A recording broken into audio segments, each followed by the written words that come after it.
So this week I had the opportunity to sit down with Neil Blumenthal, who's the founder of Warby Parker. They have created fashionable eyewear, made it convenient for you to choose what you want, try on a few pair, send back the pair you're not interested in, and they have paved the way for social goodness. So you buy a pair of glasses, they will give a pair to someone in need. And they have found a way to take an industry that was stale and stagnant and didn't feel personal and make it very personal and make it very accessible through their price point. When I was growing up, my father was an optometrist.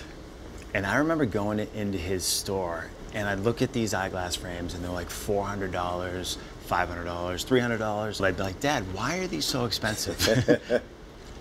And there was no logical answer. It didn't make sense to us that a product that was basically invented 800 years ago costs as much as an iPhone. Yeah, it's like plastic and glass. You were in business school at the time when you conceived Warby Parker, right? Yeah. So my three buddies, Jeff, Andy, Dave, and I were all sort of down in Philly at Wharton, and Dave had just lost a $700 pair of glasses in the seat pocket of an airplane. He was traveling right before school.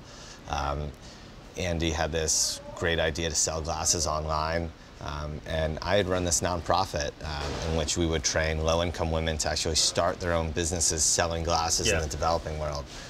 And when I was doing that, I would actually travel to Asia to the factories because we were always trying to figure out if you want to provide glasses to some of the poorest people on the planet, you better figure out how to source them affordably. And I'd see off production lines right next door, like all the big brands.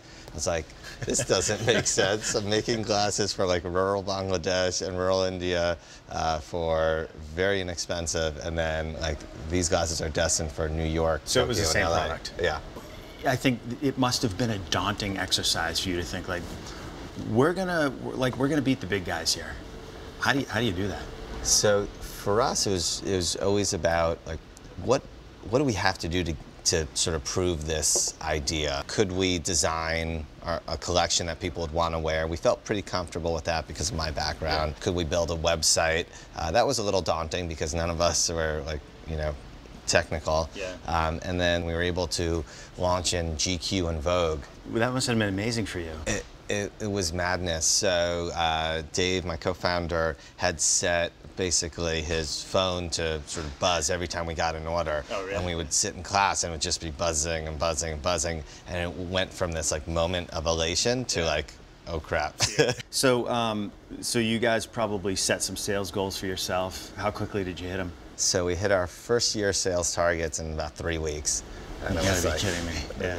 It was crazy. And then we sold out of our top 15 styles in 4 weeks and accumulated this wait list of like 20,000 people. And I was like, oh, I guess people are as frustrated as we were with buying glasses. The thing that always drives me crazy in retail, whether it's online or not, is customer service. And it's frustrating. Yeah, well, I'm impressed by the way you guys, just even the way you talk about your employees. It's one of the things that drew me to you. Thanks. Yeah, it's, one of our core values is just to treat others the way that we want to be treated. Yeah, but it's good that you actually live that. And it's nice to see.